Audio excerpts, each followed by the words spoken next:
This story begins on October 11th, 1921, in Waterloo, Iowa. William and Grace Bixby giving birth to Laura Shirley, their ninth of 11 children. Leonard, their eldest, died at the age of 13, and Claire, the youngest, died shortly after birth.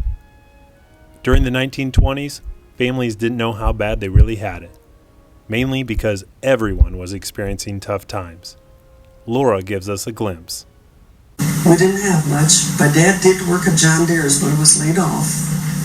So he would go to Minnesota and dig potatoes and bring back to a warehouse. And Mother would go down to the warehouse and sew clothes, paid by paper money. And then we'd get clothes from the warehouse with this paper money that my dad would make and Mother would make at the warehouse. I remember coming home from school one day and there was only one slice of bread left, and my mother said, well, we'll give that to Wanda because she's the littlest, but don't go back to school and tell him she didn't have anything to eat. Now William was loving yet strict. I suppose you're forced to with so many children. One rule was to come home immediately after school. But one day Laura decided to go over to Laura Jean Hollingsworth's house to play. Well, once she returned home, William asked where she had been. Laura said, "Oh, the teacher asked me to stay late."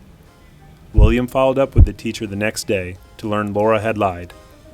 That was one of the few times Laura had to learn the hard way. Like many during this time, Laura endured the measles and the chicken pox. But Laura also underwent sinus surgery, which caused her to lose her sense of smell. She also experienced poor hearing. The family didn't have money to see a doctor and receive any sort of corrective measures, likely making school even more challenging. Even through these obstacles and graduation rates hovering around 50%, Laura received her diploma from Waterloo East High School. Faith was important to the Bixby family. All growing up, they attended the First Church of the Open Bible. God blessed Laura one Sunday morning when she was introduced to this tall, dark-haired gentleman, Roger William Bucholtz. Right as their relationship began to blossom, Japan bombed Pearl Harbor, and Roger enlisted in the Navy. He was stationed in Pearl Harbor, and while apart, their love continued to grow, writing love letters back and forth every single day. One envelope changed everything, as it contained an engagement ring. Of course, Laura wrote back saying yes. 28 months being apart never wavered their love. And on December 17, 1944, while Roger was on a 30-day leave, the wedding bells rang and the two became one at the very same church they first met. They took a train down to Des Moines for their honeymoon. 2 days later, Roger was back at war. After the war, the two lovebirds settled in San Francisco, but soon returned back to Waterloo as Laura greatly missed her family. As Roger and Laura prepared to begin a family, the possibility became bleak when several miscarriages occurred. During these times, Roger and Laura turned to their faith and family. But on October 9, 1952, what is considered as Laura's most enjoyable moment, prayers were answered and Laura gave birth to Jo Marie Shirley Bucholtz. They called her Jody. This opened her eyes to a whole new world. Now, when Jody herself grew up and began seeking love, she'd look no further than the very same church Roger and Laura met. Keith Eugene Bauer. The two experienced inseparable love and later married on May 12, 1972. Jody and Keith had 3 kids, Amy, Scott, and me, Jason. Laura and Roger embraced this new life, and their grandchildren instantly became their pride and joy, seeing them nearly every week. Amy, Scott, and I grew up playing various sports. Laura and Roger never seemed to miss a game. In fact, in high school, Laura and her friend Betty Roush would bring a notepad, sit in the back row, and keep stats, comparing with each other at the end of the game. Oftentimes, Laura would make peanut butter balls for the entire team. Although Laura was reserved and never really cheered or complained about a call, there was a time in which Scott and I were playing in a sub-state basketball game. When the final buzzer sounded, Laura got caught up in the moment and was the first one on the court to celebrate their trip to the state basketball tournament. Throughout the years, Laura had several jobs. She worked at John Deere during the war, then Powers Manufacturing, which made athletic apparel for sports teams. Laura later quit and decided to stay home and raise Jody. She would then do some embroidery and sewing on the side until Jody graduated from high school. After that, she went to work for Kmart for just a few weeks before returning to Powers, where she would later retire.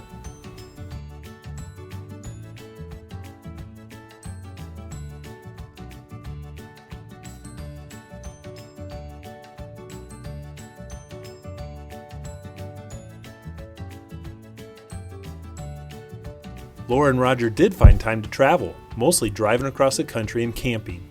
A highlight trip took place in 1986, taking Jody's family on a road trip to visit family out in California, stopping at all the sites along the way. Laura visited 49 of the 50 states. In 2008, Laura had an opportunity to see her last state, Alaska, but she declined. While on that trip, Roger repeatedly stated how he wished Laura was there because he missed her so much, probably the longest time they'd ever been apart. How does one measure a person's life? Well, when it comes to serving and bettering the lives of others, Laura is off the charts. Laura treated Roger like a king. Even when Roger wanted a glass of milk, Laura would hop to her feet and bring him a glass. Her servanthood went far beyond Roger. As school began each year, Laura would take her 3 grandchildren school shopping. While in college, Amy and Brad Bixby would stop over and Laura would prepare a delicious lunch. Laura was known for her homemade spaghetti sauce, pepper steak, Swiss steak, green beans and bacon, and chicken and noodles. When Scott and I would come back to visit from college, Laura would always wash our clothes and would be folded and ready to pick up on that Sunday. Oftentimes, it was sharing things that brought her so much joy, like the Bucholtz were the first in the family to own a television, so the extended family would come over on Saturdays and watch TV together. Many of their summer weekends were spent camping with friends. Laura opened up her little home to her mother, laying in a hospital bed, spending her final days together.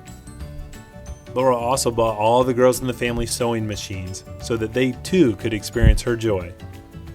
But why learn when you can just give things to Laura and it will be done the right way and quicker?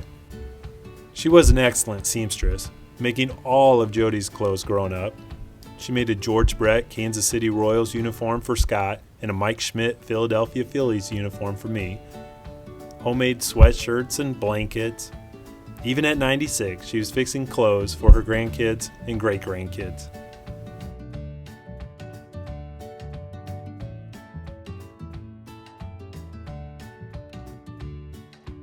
Now, since Laura was so close to her siblings, it was even tougher when their time on Earth was gone. Fortunately, she remained connected through the Bixby family reunions. Memorial Day weekend was spent at Adventureland Park in Des Moines, a Bixby picnic in August, and a Bixby Christmas in December where Santa delivered gifts to all the kids. As Laura's immediate family continued to grow, she relished this time more and more.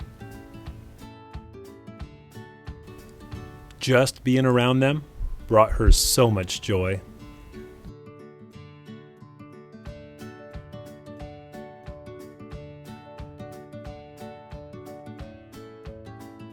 God obviously feels Laura as a special one, keeping her around on Earth all these years. Yet Laura did her part to remain active. Even in her 90s, she would do exercises. She was always a quick walker. Mrs. Bucholtz would keep her mind sharp. Early on, it was more cross-stitch and playing the organ, but the one thing that always remained was jigsaw puzzles. Not only did she enjoy them, she was darn good at them. She developed her own systematic process when assembling a puzzle.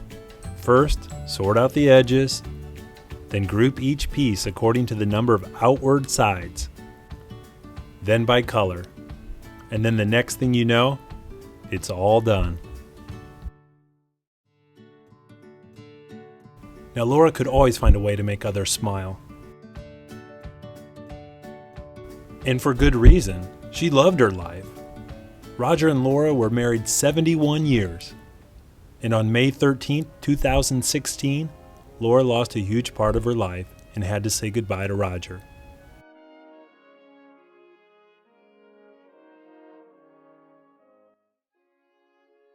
I sat down with Laura, and even at the age of 96, she still feels her life has gone by way too fast. I do pray at night that the Lord will take me right away. I'm ready to go. I've lived a wonderful life, and I hope someday we'll all be together in heaven. I love all the kids and have a wonderful family. When finding our future wives, Roger always told Scott and me, "Don't go looking for the perfect woman. I've already got her." Now that pretty much sums up Laura Shirley Bucholtz.